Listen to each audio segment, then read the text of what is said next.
السلام علیکم پیارے دوستوں، امید ہے کہ آپ سب خیریت سے ہوں گے۔ میں ہوں آپ کی رائٹر فائزہ شیخ اور آج حاضر ہوں الفت عشق ایپیسوڈ نمبر 36 از قلم زینب راجپوت کے ساتھ۔ تو بنا وقت کو ضائع کیا آج کے ایپیسوڈ سٹارٹ کرتے ہیں۔ ایپیسوڈ سٹارٹ کرنے سے پہلے میری آپ سب سے ایک ریکویسٹ ہے کہ پلیز چینل کو لائک اینڈ سبسکرائب لازمی کر دیں۔ تو چلیں آج کے ایپیسوڈ سٹارٹ کرتے ہیں۔ وہ مسلسل اپنے ہاتھ چلاتی مقابل کی پشت پہ اپنے نازک ہاتھوں کے مکے مارتے ہوئے سرخ چہرے سے نہایت بدتمیزی سے اسے جانے کون کون سی بددعائیں اور گالیوں سے نواز رہی تھی۔ اس کے پاؤں مسلسل ہلتے مقابل کے وجود سے ٹکرا رہے تھے، مگر وہ جبڑے بھینچے سرد نظروں سے اسے کندھوں پہ لادے اب اپنے فلیٹ کی جانب بڑھ رہا تھا، جسے دیکھتی وہ انگلش میں چلاتی اپنے بڑے بڑے ناخن اس کی کمر میں پیوست کر چکی تھی، جس کا اثر مقابل کو تو رتی برابر بھی نہیں ہوا تھا۔ روزی نے غصے سے اپنے چھوٹے دانتوں سے اس کے کندھے کو نشانہ بنایا تھا اور زور سے اپنے دانت گاڑتے وہ مقابل کو آنکھیں میچنے پر مجبور کر گئی۔ وہ سمجھ گیا تھا کہ اس میں تہذیب کے ساتھ ساتھ عقل کی بھی نہایت کمی تھی، جب ہی وہ جھٹکے سے اسے کھینچتے اس کا سر پکڑتے سامنے کر گیا، جس کی سہمی کانچ سی سرخ آنکھیں مقابل پہ ٹکی ہوئی تھی۔ اس کے بھاری ناتواں وجود کے سامنے وہ بالکل کوئی چھوٹی سی بے جان گڑیا ہی تو تھی۔ اس نے جھٹکے سے اسے پھر سے اپنے کندھے پہ ڈالا۔ اب کی بار وہ اس کی سرد آنکھوں کی سرخی دیکھ سہم گئی تھی، مگر ڈرنا اس نے کہاں سیکھا تھا۔ اس نے سوچ لیا تھا جیسے ہی وہ اسے اندر لے جائے گا وہ فوراً سے اس پہ حملہ کر کے بھاگ جائے گی۔ اپنی سوچوں میں گم روزی کا دھیان اچانک سے کمرے کے کھلتے دروازے کی آواز پہ بٹا تھا۔ وہ چونکتے اس انجان عجیب ویران سی جگہ کو دیکھنے لگی، جس کے چاروں طرف ایسا جنگل تھا جیسے صدیوں سے یہاں کوئی سی روح آباد نہ ہو۔ روزی کا سانس حلق میں اٹکا تھا۔ وہ الٹی لٹکی مقابل کے کندھے سے پیچھے گیٹ اور چھوٹی سی بنی دیواروں سے آگے پیچھے دیکھ رہی تھی، مگر اب اسے اپنا بھاگنا سب سے مشکل کام لگا تھا۔ وہ جانتی تھی اگر وہ کسی طرح اس گنڈے کے سر پہ وار کرے گی تو وہ بے ہوش تو ضرور ہو جائے گا، اور اس کے بعد جب اسے ہوش آئے گا تو وہ کافی دور جا چکی ہوگی۔ اس کے کندھوں کو چھوتے ڈارک گولڈن سٹریٹ بال اس کے چہرے پہ بکھرتے اسے عجیب سی مخلوق پیش کر رہے تھے۔ مقابل نے بڑھتے پانچ سیڑھیوں پہ مقید اس دہلیز کو عبور کیا تھا اور لاک کھولتے وہ اندر داخل ہوا۔ روزی کی آنکھیں حیرت سے پھیل گئی کیونکہ دروازے کا لاک اس کی انگلیوں سے کھلا اور بند ہوا تھا۔ اس کی آنکھوں کے آگے دھند چھانے لگی۔ اپنے بھائی کی لاڈلی نازوں میں پلی روزی، جس پہ ایک دنیا اس کے حسن سے متاثر ہوتے مرتی تھی، آج کوئی یوں اسے سرعام پاٹی سے اٹھا لایا تھا۔ اس کے گارڈز، اس کے دوست کوئی کچھ نہیں کر سکا تھا، اور اب اسے شدید نفرت محسوس ہو رہی تھی اس شخص سے جس نے جانے کیوں اسے قید کیا تھا۔ آہ! ایک دم سے منہ کے بل فرش پہ گرنے سے اس کی چیخ فضا میں گونجی، جبکہ مقابل ہاتھ جھاڑتا ایک جانب پڑی کرسی اٹھائے اس کے سامنے بیٹھا۔ روزی غصے سے چہرہ اٹھائے اسے تیش سے دیکھا اور ایک دم سے جھپٹتے اپنے تیز دھار ناخنوں سے اس کے چہرے پہ حملہ کیا، مگر وہ اطمینان سے بیٹھا اس کے دونوں ہاتھوں کو گرفت میں لیے اسے پھر سے اپنے قدموں میں گرا گیا۔ Let me go you bastard! اپنے ہاتھوں میں ہوتے درد پہ وہ غصے سے چلا پڑی، مگر مقابل کو اس کے الفاظ مزید تیش دلا گئے جب ہی اس نے اپنے بائیں ہاتھ کا ایک زوردار تھپڑ اس کے چہرے پہ رسید کیا کہ وہ اس کے بھاری ہاتھ کے تھپڑ سے ایک دم سے گرتے ہوئے سن ہوتے دماغ سے آنکھیں موند گئی۔ انزک نے غصے سے ایک نفرت بھری نظر اس کے نیم برہنہ وجود پر ڈالی، جو اس وقت سلیو لیس شارٹ گھٹنوں سے اوپر تک جاتی بلیک سکرٹ میں تھی۔ میں تمہارا کوئی سو کالڈ بوائے فرینڈ یا پھر تمہارے پیچھے دم بھرنے والے ان کتوں کی طرح نہیں ہوں روزی میڈم۔ انزک نے جھکتے ہوئے اس کے بالوں کو گرفت میں لیتے اس کا چہرہ اونچا کیا تو درد سے روز کی آنکھوں سے آنسو بہتے اس کے سرخ گال کو بھگونے لگے۔ وہ بلا کی حسین تھی، مگر اس کا یہ حسن انزک کے لیے سوائے آگ کے کچھ نہیں تھا۔ آج تو تمہاری یہ بکواس میں نے برداشت کر لی ہے، مگر آج کے بعد اگر میرے خلاف کوئی ایک لفظ بھی ادا کیا تو گدی سے زبان کھینچتے ہاتھ میں دے دوں گا۔ اس کے چہرے کے قریب جھکتا وہ بھاری سرد آواز میں بولتا اس کے وجود کو سن کر گیا۔ یہ سب برداشت کرنا روزی کے لیے بالکل ناممکن تھا۔ دنیا کے سرد و گرم سے دور کسی سونے کے محل میں پرورش پاتی وہ نازک اندام کانچ سی لڑکی تھی، جسے آج تک اس کے بھائی نے پھول سے بھی تکلیف نہیں دی تھی۔ کجا کے ہاتھ اٹھانا، انزک کے بھاری ہاتھ اس کے ناتواں وجود کے سامنے وہ کوئی کانچ کی گڑیا محسوس ہوتی تھی۔ Let me go please! اسے باہر جاتا دیکھ روز نے اس کے پاؤں میں گرتے تڑپ کر کہا تھا۔ ایک پل کو انزک کو اس کے یوں رونے بلکنے پہ شدید دکھ نے آن گھیرا، مگر پھر اچانک ہی تھوڑی دیر پہلے اس کا یوں کسی غیر محرم کے گلے میں بازو ڈالے بےہودگی سے ناچنا یاد آتے ہی اس کی آنکھوں سے شعلے بھڑکنے لگے۔ وہ غصے سے اپنے آپ پہ قابو کرتا کمرے سے نکلا تھا۔ کافی دیر سے وہ بے چینی سے ٹہلتا اسے کال کر رہا تھا، اپنی مرضی سے دل کی بھڑاس کو اندر لٹکے وجود پہ نکالتے وہ ایک آخری مکہ اس کے پیٹ پر رسید کرتا باہر آیا تھا۔ پھولتے سانس کے ساتھ اس نے پاس ایک جانب پڑا ٹاول اٹھائے اپنے وجود کو صاف کیا جو پسینے سے شرابور ہوا تھا۔ اس کے بعد اس نے ایک نظر اس مسلسل بجتے ہوئے موبائل کو دیکھ اندر کی جانب دیکھا اور پھر ہاتھ سے میز پر پڑے موبائل کو اٹھاتے وہ کان سے لگائے اب اپنے چوڑے کندھوں کو صاف کر رہا تھا۔ کب سے کال کر رہا ہوں، فون کیوں نہیں اٹھا رہے میرا؟ اس کے فون اٹھاتے ہی انزک نے غصے سے چھوٹتے کہا تو مقابل کے ماتھے پہ ایک ساتھ جانے کتنے بل نمودار ہوئے۔ تو بھول رہا ہے کہ تو کس سے بات کر رہا ہے؟ پاس پڑی کرسی پہ اپنا ایک پاؤں اٹھائے رکھتے ویام غصے سے تیز آواز میں غرایا تھا۔ اس کی تیز غراہٹ پہ انزک نے موبائل کان سے دور کرتے موبائل کو گھورا، گویا ساری غلطی اسی کی تھی۔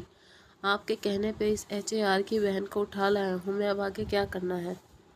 فی الحال وہ اس سے لڑائی نہیں چاہتا تھا، وہ جانتا تھا اگر وہ بفر گیا تو اسے لینے کے دینے پڑ سکتے ہیں۔ جبھی انزک محتاط تھا مگر وہ کسی طور بھی اس بے حیا آوارہ لڑکی کو مزید اپنے پاس نہیں رکھ سکتا تھا۔ گڈ، یہی امید تھی تم سے، اب اسے سنبھالو۔ ویام نے اس کی تعریف کرتے پانی کی بوتل اٹھائے، ایک ہاتھ میں فون کو مضبوطی سے تھاما اور قدم پھر سے اندر کمرے کی جانب بڑھائے جہاں وہ وجود الٹا لٹکا بے ہوش ہو چکا تھا۔ آپ مذاق کر رہے ہیں بھائی؟ وہ لڑکی آپ نے دیکھا نہیں اسے دیکھ کر ہی میرا دماغ غصے سے پھٹنے کو ہے، گویا اسے اپنے پاس رکھوں میں؟ انزک نے بے چینی سے ٹہلتے ہوئے اپنی اندرونی کیفیت سے اسے آگاہ کیا تو ویام کے گال پہ ایک دم سے گڑا نمودار ہوا۔ تصحیح کر لو سالے صاحب، لڑکی نہیں 18 سالہ بچی جو آج ہی پورا 18 سال کی ہوئی ہے۔ بیچاری اپنی پسند کے لڑکے سے چھپ کے شادی کرنے والی تھی مگر تم نے اس کے ساتھ زبردستی کی اسے اٹھا کے اپنے پاس لے آئے۔ ویری بیڈ انزک۔ دروازہ پاؤں سے کھولتے اس نے جھٹکے سے سارا پانی اس کے چہرے پہ گرایا تو وہ چیختے ہوئے ہڑبڑا اٹھا، جبکہ دوسری جانب اس کے کھلے عام الزام پہ انزک کا چہرہ تاریک ہوا۔ آپ بھول رہے ہیں کہ مجھے آپ نے بولا تھا کہ اسے اٹھا لاؤں، اس کا بھائی اس کے لیے تڑپے گا تبھی مزہ آئے گا۔ تم نے اس کے ساتھ زبردستی کی اسے اٹھا کر اپنے پاس لے آئے۔ ویری بیڈ انزک۔ دروازہ پاؤں سے کھولتے ہوئے اس نے جھٹکے سے سارا پانی اس کے چہرے پہ گرایا تو وہ چیختے ہوئے ہڑبڑا اٹھا، جبکہ دوسری جانب اس کے صاف کھلے عام الزام پہ انزک کا چہرہ تاریک سا ہوا تھا۔